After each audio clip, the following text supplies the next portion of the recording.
علاج بالقرآن جو ہے نا یہ ایک پورا شعبہ ہے جو لوگوں نے بنایا ہوا ہے. علاج بالقرآن، قرآن کی آیت سے علاج کرنا، یہ روحانی پاورز کا ذخیرہ ہے قرآن پاک. اور روحانی پاور جو ہے نا وہ ان کا خیال یہ ہے لوگوں کا کہ کوئی جسمانی بیماری نہیں آتی جب تک پہلے روحانی طور پر بیمار نہ ہو جائے. یعنی کہ کبھی جسمانی جو ہے نا بیماری یہ اظہار ہے روحانی تکلیف کا. اچھا، اور پھر روحانی یا شفا جو ہے نا یہ روحانیت کے مالک اللہ تعالیٰ کی طرف سے آتی ہے، قرآن پاک کی طرف سے شفا ہے. جس طرح آپ کو یہ وظیفہ کرو، استغفار ہی کر لو. اب استغفار جو ہے نا 50,000 گناہوں کو معاف کر دیتا ہے، یہ معاف کروا دیتا ہے. اب یہ نیکی نہیں ہے، بدی سے نجات ہے. اب آج میں یہ بدی کا علاج تو نیکی ہونا چاہیے نا. وہ کہتے ہیں نہیں، بدی کا علاج جو ہے نا یہ ایک اور ہی علاج ہے کہ استغفار. گویا کہ جو پاور بدی کو سزا دے رہی ہے، یہ سزا دے سکتی ہے جس نے دینا ہے سزا، اس سے اپنی بدی کے بارے میں معافی مانگ. اب وہ بدی جو ہے نا وہ سزا میں نہیں گنی جائے گی جب معاف کر دے اللہ تعالیٰ. اللہ تعالیٰ فرماتے ہیں کہ پھر میں ان کے جمی گناہ معاف کر دیتا ہوں. جمی گناہ جملہ تمام گناہ معاف کر دیتا ہوں. جس طرح میں نے آپ کو پہلے بتایا کہ 50 سال کا کفر ہے جو ہے نا ایک کلمے سے مومن ہو جاتا ہے. 50 سال ایک آدمی کافر رہا ہے، پکا کافر رہا ہے، اور مسلمانوں کے خلاف بھی لڑتا رہا ہے اور ان کو بڑا نقصان پہنچاتا رہا ہے، اور کلمہ پڑ گیا تھا پھر مسلمانوں کو، اور اتنا ہی ہاسپٹیبل ہو گیا، بلایا اس کو عزت کے ساتھ بھی آج سے تو ہمارا دوست ہو گیا. اب وہ کلمہ جو اس نے پڑھا ہے جسے 50 سال میں اس کے کفر محمد بن گیا، اب یہ اس کی روحانی شفا ہوگی. تو گویا کہ کلمے کے اندر ایک ایسی شفا یا دوا ہے جو کفر کو ایمان میں بدل دے. اسی طرح آپ کے خیال کو بدل دے. جب آپ کی روحانی جتنی بیماریاں ہوتی ہیں عام طور پر لالچ سے ہوتی ہیں اور دنیا میں زیادہ ٹھہرنے کی نیت سے ہوتی ہیں یا پاور سیکرز کے لیے ہوتی ہیں بیماریاں. اور جب قرآن پاک کا مطالعہ کرو آپ کو یہ بتایا جاتا ہے کہ یہ جو دنیا ہے یہ چند روزہ ہے اور یہاں سے تم نے نکل جانا ہے. کیا چھوٹا اور کیا بڑا اور کیا امیر اور کیا غریب، کیا خوشی اور کیا غم، سب نے چلے جاتا ہے. غم بھی گزشتہ نہیں ہے، خوشی بھی گزشتہ نہیں. ایسے شعر ہے نا کس کا کہ غم بھی گزشتہ نہیں ہے، خوشی بھی گزشتہ نہیں، کر غم کو اختیار کہ گزرے تو غم نہ ہو. بیلا ہی اتنا سارا ہے، نہ غم ٹھہرے گا، نہ خوشی ٹھہرے گی، نہ غمگین ٹھہرے گا، نہ خوش ٹھہرے گا، نہ چھوٹا ٹھہرے گا، نہ بڑا ٹھہرے گا. ہر آنے والا اپنے سے پہلے جانے والوں میں شامل ہوا اور اپنے سے بعد آنے والوں کو ایک اپنا نام دے جائے گا. آپ کبھی دفتر میں جاؤ نا کسی میں تو اس کے پریڈیسیسر کا ہوتا ہے نام لکھا ہوا، پہلے یہ ڈائریکٹر تھا، پھر وہ ڈائریکٹر ہوا، پھر وہ ڈائریکٹر ہوا. کہتے آپ کہتے میرا فوٹو لگا دو نیچے اور ڈیٹ لکھنی ہے ریٹائرمنٹ کی. میں اسی طرح ریٹائرمنٹ یا ویسے سارے لگے ہوتے ہیں آپ کے سامنے ہوتے ہیں. گورنر کی لسٹ ہوتی ہے، بادشاہوں کی لسٹ ہوتی ہے. ہر آنے والا جو ہے نا وہ جانے کا ایک ڈیٹ مقرر کر کے چلا جاتا ہے. گھروں میں ایسے ہوتا ہے، بزرگوں کے فوٹو لگاتے ہیں آپ لوگ، پھر کچھ عرصے کے بعد آپ کی جو اولادیں ہوتی ہیں نا بزرگوں کو بھول جاتے ہیں. کہتے کون تھا؟ کہتے آپ کی گرینڈ فادر کا ابا جان تھا. کہتے اتنی دور لوگ کان بھاگ جائے گا، چل چھوڑ نہیں تصویر لگا دے، آپ کی فلمی ہیرو کی تصویر لگا دے. آہستہ آہستہ مطلب یہ ہے کہ یہ قصہ ایسے ہی ہے، چلتا جاتا ہے. تو قرآن سے یوں شفا ہے، یہ یوں دعا ہے کہ آپ کی جو دنیا میں الجھاؤ ہے اس کو وہ کام کر دیتا ہے، صاف آپ کی جو جتنے بھی کمپلیکیشنز ہیں وہ دور کر دیتا ہے. اس طرح کہ اگر آپ یوں کہو کہ کچھ لوگ ملا جھگڑ رہے تھے کشتی میں، یہ جہاز میں بیٹھے ہوئے بہت جھگڑ رہے تھے، کچھ ان کا پرابلم تھا، کوئی پیسے سے جھگڑ رہے، حساب کتاب کے بارے میں جھگڑ رہے ہیں. حساب کتاب میں یہ تیرا ہے پیسہ، یہ میرا ہے پیسہ، یہ گیم آف کارڈ میں جھگڑ رہے ہیں. دیور کورلنگ فار پینیز. اب یہ ٹھیک نہیں ہوتا. ایک آدمی آیا، اس نے کہا بات سنو، جھگڑتے تو رہنا، فی الحال ایک پیغام سن لو کہ جہاز کے نیچے پانی آ رہا ہے. The ship is going to sink. Ship is going to sink. وہ جھگڑا بھول گیا. اب یہ اس طرح کا ہے کہ شفا ہوگی. شفا کس بات کی ہوگی کہ وہ بیماری تو رہ گئی الگ، تو نیا مضمون آ گیا. کہتے ہیں تم جھگڑا کر رہے ہو، ٹھہرنے کا مضمون ہے. اگر تم یہ دیکھ رہے ہو کہ ٹھہرنا نہیں ہے تم نے، تو پھر جھگڑا کس بات کا؟ سامان باندھو. جب یہ پتہ چل جائے نا کہ وہی لوگ جو جھگڑ رہے ہوتے ہیں انہیں یہ بتایا جائے کہ now is the time for departure, تو پھر ڈپارچر کے بعد جھگڑا نہیں ہوتا. ٹرینوں میں کیا جھگڑا ہو، وہ اگلے اسٹیشن پر اتر گیا، وہ آگے اتر گیا. شفا ہی شفا ہے.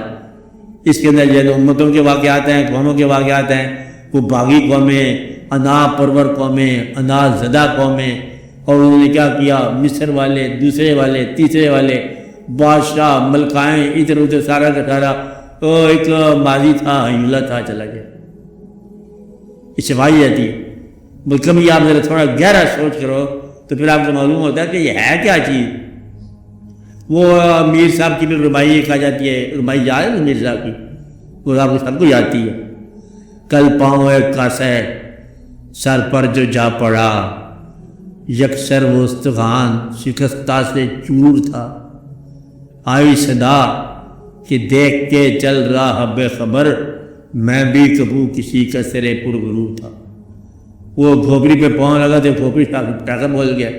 وہ بات کہ بڑا غرور میں جا رہا ہے، ہم کھوپڑی ہو گئے ہیں، کبھی ہم بھی سر ہوا کرتے تھے، تیری طرح پرغرور ہوا کرتے تھے. تو پھر تو بھی اسی طرح مطلب بن جانا ہے 10 سال کے بعد. الٹیمیٹ سارا قصہ اتنا سارا ہے کہ 4 دن کا گزر ہونی قرآن پاک کی بات کہ یہ دنیا ہے، متاع الغرور ہے، دنیا ہے چند روزہ ہے، او متاع یہ آخرت ہے وہ ابقا، ہمیشہ ہمیشہ کے رہنے والی، بقا کے رہنے والی. اور کل من علیہا فان، یہاں کی ہر چیز جو ہے وہ فان ہے. وہ جب کا وجہ ربک ذو الجلال والاکرام، اللہ اور اللہ کے کام ہمیشہ رہیں گے. آپ اور آپ کی دنیا اور آپ کے واقعات صرف عارضی طور پر ہے. یہ ساری چھپائی کے بعد بیماری تو ختم ہو جاتی ہے.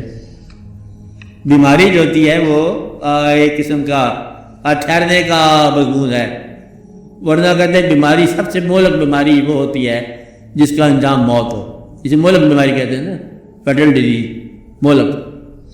وہ پوچھا کسی نے بچوں سے بھی مہلک بیماری کیا ہوتی ہے، کہتے ہیں وہ جس کا انجام موت ہو. یہ مہلک بیماری کا نام لو، کہتے ہیں مہلک بیماری زندگی ہے، ہر زندگی کا انجام موت ہے. اس سے بڑی کوئی بیماری کو آپ کچھ اور بیماریوں کا نام لے رہے ہو، اصلی بیماری تو یہی ہے کہ ہر زندگی کا انجام موت ہے. میرا خیال ہے نہ ڈاکٹر اس بات سے مفر ہے اس کا، تو نہ مریض کا مفر ہے. کوئی اس میں چارہ ہی نہیں ہے کہ ہر آنے والا جائے گا اور ہر واقعہ اس طرح ہے. کوئی ایسی محفل نہیں جو ہمیشہ رہے. کوئی رات کی ستاروں کی محفل جائے وہ بھی ختم ہو جائے گی. ڈوب جاتے ہیں ستارے ماہتاب، اور آفتاب آمد دلیل آپ، پیچھا آفتاب اور ستارے ختم ہو جاتے ہیں. پھر صبح کے وقت شام اور شام کے بعد صبح. یہ سارے کے سارے واقعہ کیا ہے؟ یہ سارے کے سارے چھپا ہو رہی ہے، علاج ہو رہا ہے. کہتا ہے تو شور مت مچا. یہ دیکھ کے پیغمبروں نے اور بڑے بڑے اللہ کے تقربین جو ہے مقربین، انہوں نے عبادت کا متبادل راستہ اللہ کے قرب کے لیے صبر کا راستہ ہے. حالانکہ عبادت کی کوئی متبادل نہیں ہے. عبادت جو ہی نا کہتے آگے عبادت میں کمزور نہیں کراؤ آپ لوگ، تو پھر ایک آپ کو اچھی عبادت بتاتے ہیں وہ جو تمام عبادتوں پر فوقیت لے جائے. عبادت کے بھی ہوتے ہیں الٹرنیٹیوز. اسے بتایا کہ ایک بات یہ ہے کہ آپ خیرات کرو، یہ عبادت کا متبادل ہے. آپ کے ہاتھ سے خیرات نکلنا چاہیے، یہ عبادت ہوگی. اپنے غلطی کرنے والوں کو اپنے ساتھ غلطی کرنے والوں کو معاف کر دی کرو، یہ کیا ہے؟ عبادت ہوگی. اور جو آپ کے ساتھ تکلیف نازل کی جائے آپ اس پر صبر کیا کرو، عبادت ہوگی. اب کون سے آپ پر مصیبت نازل کی جائے گی؟ مصیبت کے لفظ ہی ہے نا، اللہ کی مصیبت نہیں ہے. اب مصیبت اللہ تعالیٰ نے لفظ استعمال کیا کہ یہ مصیبت ہے، تم سمجھو گے اس کو، حالانکہ یہ مصیبت نہیں ہے. اب وہ کیا ہے؟ وَلَنَبْلُوَنَّكُمْ بِشَيْءٍ مِّنَ الْخَوْفِ، خوف طاری کر دیا جائے گا. اب یہ خوف بعد کا نہیں ہوتا، بعد کا خوف ہوتا ہے کیونکہ بیٹھے بیٹھے انسان خوف زدہ ہو جاتا ہے. کبھی دو انسان ایک دوسرے کا سہارا اور ایک دوسرے کے لیے خوفناک ہو جاتے ہیں. نہیں یہ بات مشکل ہے، اس کو کاٹ دو. یعنی کہ دونوں دوست ایک دوسرے کے لیے آسرا ہوتے ہیں نا. کہتا کبھی میری تمنا یہ تھی کہ وہ دوست میرے پاس رہے اور اب جو ہے نا میں مفار چاہتا ہوں، بھاگ رہا ہوں کہ وہ ایک دوست ہے سب سے جو اچھا لگنے والا ہے، آج اسی سے سب سے زیادہ خوف آتا ہے۔ اچھا ہوتا ہے بعض اوقات تو اللہ تعالیٰ کہتا ہے میں خوف سے مارتا ہوں، خوف میں بھیج دیتا ہوں۔ بعض اوقات غریبی کا خوف ہے، بعض اوقات کم شہرت کا خوف، نہیں کم شہرت کیا ہوتی ہے، رسوائی کا خوف ہے، بعض اوقات چھپی ہوئی لغزشوں کے اظہار یا مظاہر ہونے کا خوف ہے۔ وہ جو واقعات زندگی میں مخفی تھے کبھی اظہار میں نہ آ جائیں تو اس بات کا خوف ہوتا ہے کہ یا اللہ مطلب تو مہربانی فرمانا کہ چھپے ہوئے خزانے جو ہمارے گناہوں کے ہیں نا اس بات تو پردہ ہی رکھنا، مہربانی۔ یوں تو رحمت ہے تیری تیرے غضب پر حاوی، پھر بھی محشر میں میرا رکھنا خدایا پردہ۔ پہلے رحمت تیری ہے زیادہ لیکن بہتر یہ ہے کہ رسوا میں نہ ہونے دیا جائے اس کو، جو پردہ ہے وہ پردہ ہی رہنے دیا۔ اب بات سمجھ رہے ہیں؟ یہ عبادت کے متبادل ہیں۔ اب خوف جائے گا، نقص من الاموال، مال ضائع ہو جائے گا۔ اب بلاس باپ جاتے جاتے کوئی نجائز سودا ہو گیا، پیسہ خرچ ہو گیا، دیر بعد ٹائم کے پیسہ تھا ضرورت نہیں تھی، اب ایک ایسا ہوتا ہے ضرورت ہی ضرورت ہے پیسہ نہیں ہے، ایسے ہو جاتا ہے۔ یہ قوموں کے اندر اتار چڑھاؤ آتے رہتے ہیں۔ نقص من الاموال، اللہ کہہ رہا ہے آپ کے مال میں نقص ہو جائے گا۔ مال خیال بھی ہو سکتا ہے، مال بینائی بھی ہو سکتا ہے، مال بہت کچھ ہو سکتا ہے۔ آپ کے دائرہ اختیارات میں نقص ہو جائے گا۔ والانفس، اور جن لوگوں کو آپ اپنا سمجھتے ہو ان میں سے کسی ایک کا سانس جان نقصان ہو سکتی ہے۔ والثمرات، محنتوں کے پھل ضائع ہو سکتے ہیں۔ آگے پھر کیا اللہ فرماتے ہیں؟ وہ بشر صابرین، جو صابرین ہیں، اذا اصابتہم مصیبت قالوا انا للہ وانا الیہ راجعون، جب ان پر مصیبت کوئی آ جاتی ہے ان چار قسم کی تو وہ کیا کہتے ہیں؟ ہم خود ہی اللہ کی طرف سے آئے ہیں، ادھر ہی جا رہے ہیں، کہ چیز کیا تو مصیبت کیا، مال ہی اسی کا تھا تو گیا، کہتے وہ مال چور کا تھا جو میرے جیب میں رہا، وہ آج اپنے گھر چلا گیا اصلی آدمی کے بعد۔ اس لیے وہ ان باتوں کی پرواہ نہیں کرتے، صبر کرتے ہیں۔ اور پھر اللہ تعالیٰ جائے ان اللہ مع الصابرین، وہ کہتا میں پھر تمہارے ساتھ ہو جاتا ہوں۔ آزماتا بھی خود ہے درجات کے اضافہ کرنے کے لیے۔ اب ایسے مصیبت جو ہوتی ہے نا یہ عبادت کا متبادل بھی ہے، یہ کبھی کبھی اللہ تعالیٰ بھیجتا رہتا ہے، یہ ٹکٹ ہیں آپ کے لیے۔ کون سے؟ وہ تو ہوگا نا واقعہ آج اس سے مطلب حج جو ہے، آپ نے حج کر لیا اور پچھلی گناہوں کا ذخیرہ فارغ ہو گیا، کبھی توبہ کر لی، کبھی کبھی صبر کر لیا، کبھی معاف کر لیا، کبھی خیرات کر لیا، کبھی اور کوئی اللہ کا حکم ایسا مان لیا جس کو ماننا ذرا مشکل تھا تو اللہ کے فیصلوں پر تھوڑی رضامندی کا اظہار کر دیا۔ یہ اللہ تعالیٰ کہتا ہے میں یہ متبادل کرتا رہتا ہوں۔ اور کبھی مجھے اتنا تم قریب سمجھو کہ جو تم کہنا چاہتے ہو نہ کہو، یہ سمجھو کہ میں جانتا ہوں۔ پھر انسان جو ہے نا وہ کہتے ہیں میں نے کہنا ضرور ہے، دعا مانگی ضرور ہے، کہ اللہ کی آپ یہ دعا مانگ رہے ہو، اللہ سنے گا کیسے؟ تجھے دعا مانگنا چاہتے ہو کیسے سنے گا؟ کہ اللہ سنتا ہے، جی کتنی آواز اونچی سنتا ہے، ٹیلی فون سنتا ہے، نعرہ تکبیر کی بات سنتا ہے، لاؤڈ اسپیکر پہ سنتا ہے، کہتے نہیں آہستہ کی بات سن لیتا ہے، آہستہ کتنا دل میں ہو تو سن لیتا ہے، کتنا سن لیتا ہے، پھر دل میں رکھ کہنے کی ضرورت ہی کوئی نہیں۔ اپنی دعاؤں کو، اپنی ضرورتوں کو اگر الفاظ نہ دو تو کیا وہ پوری نہیں ہوگی؟ ضرورت پیدا کرنے والا دیکھ رہا ہے، یہ تمہیں دیکھنا چاہتا ہے وہ کہ صبر کتنا ظاہر کرتے ہو، تو ضرورت کو لفظ نہ دینا بھی عبادت ہے۔ اس لیے عبادت کے طریقے بڑے بڑے ہیں۔ اور ایک اور جگہ پر اللہ نے فرمایا کہ ویسے ہی سجدہ کر لیا کرو مجھے جہاں تمہیں موقع ملے، یہ مشرق مغرب سے آزاد سجدہ ہے۔ اس میں مطلب میں ہر طرح ہوں، ہر سمت میں ہوں، جب کبھی فرصت ملے، جب فرصت نہ ملے، تنہائی ملے یا نہ ملے، دن ملے یا رات ملے، تو پھر سجدہ کر کے قریب ہو جائے گا۔ یہ سجدہ جو ہے نا ان سجود سے علاوہ جو عبادت میں ہوتے ہیں، تو یہ بڑے بڑے راستے بتائے گئے ہیں عبادت کے، متبادلات، یہ اللہ تعالیٰ نے مہربانی کی ہے۔ اس لیے آپ ان باتوں پہ ذرا غور کرو۔ قرآن پاک جو ہے سارے کا سارا انسان ہی کے بارے میں علم ہے۔ کمال تو یہ ہے اللہ تعالیٰ کی اتنی مہربانی ہے، اللہ تعالیٰ نے اپنے بارے میں جو کچھ فرمایا قرآن پاک میں وہ بھی انسان ہی کے بارے میں، کلام اللہ کا، بات انسان، اور انسان بات کرتا ہے، انسان بات کرتا ہے، بات اللہ کی۔ پیغمبر بات کرتے ہیں، خدا بات کرتا ہے انسانوں کی، اور پیغمبر بھی انسانوں کی بات کرتے ہیں. اب میرے کو کوئی ایسی بات اللہ تعالیٰ کی جو انسان کے بارے میں نہ ہو. اب بتاؤ، قرآن پاک سارے کے سارا انسانوں کی کہانی، انسانوں کا عروج، انسانوں کا زوال، انسانوں کو دعا کے طریقے، انسانوں پر پیغمبروں کا آنا اور ان کا واپس جانا، اور امتوں کی بغاوت اور ان کی سزائیں اور ان کے واقعات. اب بتاؤ، یہ کمال کی بات. یعنی کہ اللہ کریم نے ٹوٹل جو بات بدلے میں قرآن پاک میں دی ہے، سارا انسان کا علم الانسان جو ہے کون ہے کرنے والا؟ نام کیا ہے؟ اللہ. کبھی اس بات کو سمجھ لو تو ساری شفا ہے. مقصد یہ ہے کہ اللہ کریم جو ہے جتنی بات کر رہا ہے انسانوں کی بات کر رہا ہے. حالانکہ اس کو تو ایسی زبان بولنی چاہیے تھی کہ ہمیں فرشتے نہیں سمجھ سکتے بات کیا ہے. انہوں نے کہا نہیں، میں نے جب دنیا بنائی نا تو انسان کو بنایا سب سے پہلے، یہ جب سمجھتے بنایا کیا ہے. پھر اس شیطان تھا، اس کو ہم نے کہا سجدہ کرو، انہوں نے کہ باہر نکال دیا. ایسے سے کوئی ٹھوس نہیں باتیں کر رہا. پھر ہم نے کہا تم بھی بات کر لی کرو بات کیا کرو. پھر یہ کلمے ادا کیا کرو، یہ دعا کے طریقے ہیں. ربنا جتنی دعائیں ہیں وہ یاد کر لی کرو.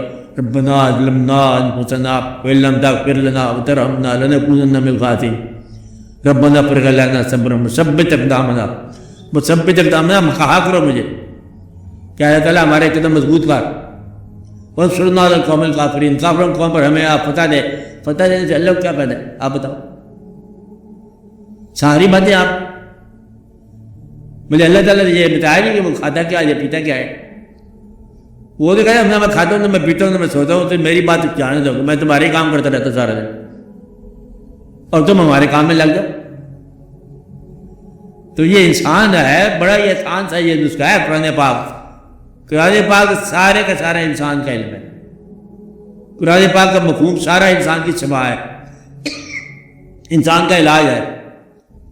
بادشاہ بننا چاہتا ہے انسان، اللہ تعالیٰ کہتا ہے میں نے بادشاہ بنائے ہیں بڑے بڑے، لیکن وہ پھر وہ آپ فرعون کے پاس جاؤ، وہ تابوت میں آ گیا. مسلم بات ہے، کیا کہتے ہیں لمیاں کہ آپ فرعون کے پاس جاؤ، فإنہ طغیٰ، وہ تابوت میں ہے، ذرا کچھ مغرور ہو گیا، آپ اس کو ٹھیک کرو. یعنی کہ گویا کہ آپ بادشاہ ہونا اچھی بات ہے، لیکن مغرور ہونا بری بات، انسان کی بات ہے. ویسے کا لقمان الابنی، آپ نے پڑھو لقمان علیہ السلام کو، اس نے جب اپنے بیٹے سے بات کی، وہ یا بنی لا تشرک باللہ، نمبر 1 میرے اللہ کے ساتھ شرک نہ بنانا. ایک ہے لقمان علیہ السلام نے اپنے بیٹے سے نصیحت کی، کیا کہا؟ شرک نہ کرنا، شرک کا ظلم ہے. آگے کیا کہا؟ اور اپنے والدین کے بارے میں کوئی اچھا اطلاع کرنا، نیک سلوک کرنا. آگے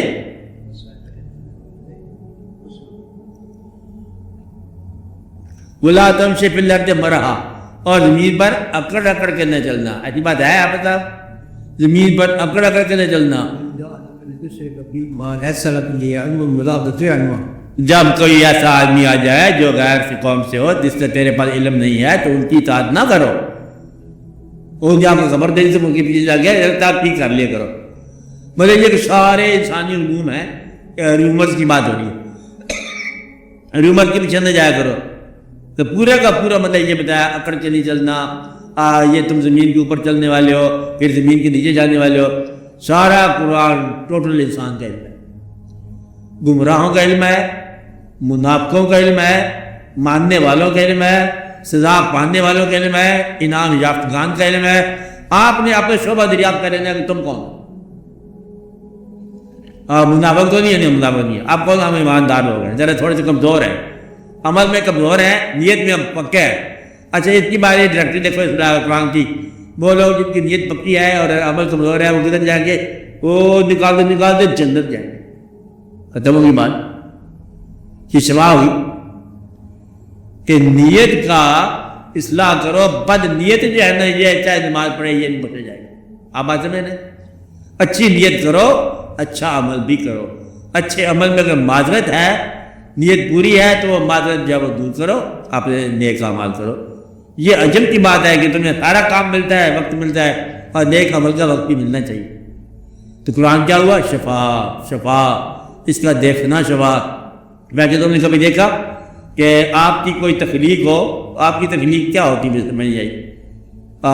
تخلیق کچھ شاہ پارا اگر ہو، تخلیق کوئی پینٹنگ تخلیق ہو، چلو اولاد کے لے لو، آپ تو اتنی بات تو جانتے ہی ہو نا، یہی تخلیق ہی ہوتی ہے۔ آپ کی اولاد کو اگر کوئی آدمی محبت سے دیکھے تو آپ کے دل میں فرق پیدا ہو جاتی ہے، انسانی بات ہے۔ تو اللہ کی یہ مخلوق جو ہے، یہ قرآن پاک اللہ کا کلام ہے، اس کلام کو ادب سے دیکھو تو اللہ خوش ہے، اس کلام کو عزت سے دیکھو تو اللہ خوش ہے، اس کو مطالعے سے دیکھو تو اللہ اور خوش ہے، اور اس کو عمل میں دیکھو تو پھر تو یہ اور ہی خوش ہے، پھر تم بھی خوش ہو جاؤ۔ تو قرآن کیا ہے؟ شفا، شفا ہے۔